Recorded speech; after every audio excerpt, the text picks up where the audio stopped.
Andhra university నిత్యం వార్తల్లో నిలుస్తోంది. ఎప్పుడూ ఏదో ఒక వివాదం తెరపైకొస్తోంది.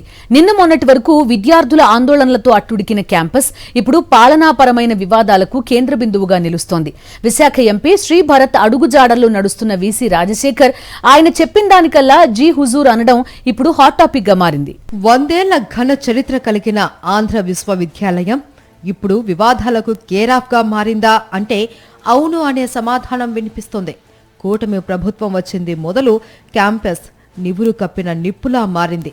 వీసీ సహా ఉన్నత అధికారుల తీరు సర్వత్రా చర్చనీయాంశంగా మారింది. ఏయూని ఉద్ధరిస్తాము అని చెప్పిన నారా లోకేష్ ఆ బాధ్యతలను తోడల్లుడు ఎంపీ భరత్కు అప్పగించినట్టుగా తెలుస్తోంది. ఏయూలో ఏ నిర్ణయం జరగాలన్నా ఎంపీ భరత్ అనుమతి తప్పనిసరిలా కనిపిస్తుంది. ఏయూలో తీసుకోవాల్సిన నిర్ణయాలు భరత్ సొంత సంస్థ గీతంలో జరుగుతున్నాయనే విమర్శలు కూడా బలంగా వినిపిస్తున్నాయి. ఇటీవల ప్రొఫెసర్ నియామకాల నోటిఫికేషన్ సందర్భంలో ఎగ్జిక్యూటివ్ కౌన్సిల్ మీటింగ్ కూడా గీతం నుంచి వచ్చిన ఆదేశాలతోనే సాగింది అనే ప్రచారం కూడా జోరుగా సాగింది. అర్ధరాత్రి సమయాలలో మీటింగ్స్ పెట్టడం, అడ్డగోలు నిర్ణయాలు తీసుకోవడం తీవ్ర దుమారానికి దారితీస్తున్నాయి. వాళ్ళు కన్సర్న్ ఉంది, వాళ్ళు ముందుకు వస్తున్నారు. కానీ ఇక్కడ ఉన్నటువంటి ఒక పెద్ద ఆయన అడ్డుపడుతున్నాడు. ఎందుకంటే ఆయన అపాయింట్ చేశాడు ఈ వీసీ. ఆయన ఏం చెప్తే అది చేస్తారు. ఇక్కడ ఇది తప్పండి. మేము దళితులకు తక్షణమే న్యాయం చేయాలి. మిగతా దళితులకు కూడా ఏ దళితులకు మీరు అన్యాయం చేస్తారో మీరు ఉపసంహరించుకోండి.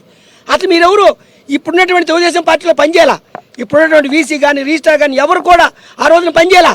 ఆ రోజు మీరందరూ ప్రసారెడ్డితో ఉండి పదవులు అనిపించాడు. ఈ రిజిస్ట్రార్లు, ఈ పదవులు, ఈ డీన్లు అందరూ ప్రసారెడ్డి టైంలో ఎవరైతే డీన్లు ఉండారో వాళ్ళే ఇప్పుడు డీన్లు ఉంటారు.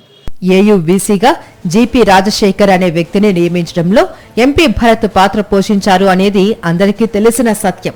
అలాంటి వ్యక్తి భరత్ చెప్పినట్టే వ్యవహరిస్తారు. కానీ ఏయూ అభివృద్ధి కోసం ఎందుకు పనిచేస్తారు అని అంతా మాట్లాడుకుంటున్నారు.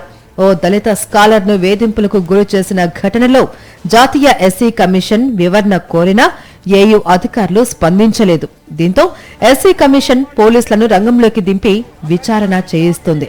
ఇది ఒక్కటే కాదు, వీసీ చుట్టూ ఏర్పడిన కోటరీ ఉద్యోగులను, విద్యార్థులను అనేక ఇబ్బందులకు గురి చేస్తుంది.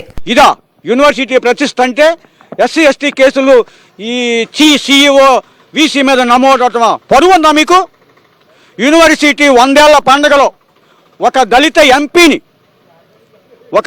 ఎంపీని మీరు కనీసం వేదిక మీద కూడా పిలవకుండా, పలకరించకుండా అవమానించారంటే మీ మనసులో దళితుల పట్ల ఎంత విద్వేషం ఉందో మాకు అర్థమవుతుంది. 2 ఎంపీలు ఉన్నారు ఈ జిల్లాలో. అందులో రాజ్యసభ ఎంపీ అన్నాడు పెద్దవాడు. లోక్సభ ఎంపీ ప్రోటోకాల ప్రకారం రాజ్యసభను పిలిచిన తర్వాత లోక్సభను పిలవాలి. అసలు రాజ్యసభ ఎంపీని మీరు పిలవలేదు అంటే ఆయన దళితుడనే కదా. గతంలో కూడా ఓ దళిత ఇంజనీర్కు ప్రమోషన్ ఇవ్వకుండా ఏయూ అధికారులు ఇబ్బంది పెడితే సదరు ఇంజనీర్ ఎస్సీ కమిషన్ను ఆశ్రయించారు. అప్పుడు తప్పని పరిస్థితిలో ఆయనకు ప్రమోషన్ ఇచ్చారు. ఇలా 1 కాదు 2 కాదు, ఏయూలో జరుగుతున్న ఉల్లంఘనలు, ఆకృత్యాలు అన్నీ ఇన్ని కాదు. రాష్ట్రంలో ఉన్న అతిపెద్ద విద్యాసంస్థల్లోనే పరిస్థితి ఇలా ఉంటే రాష్ట్రంలోని విద్యా వ్యవస్థ ఎలా ఉందో ఇట్టే అర్థమైపోతుంది.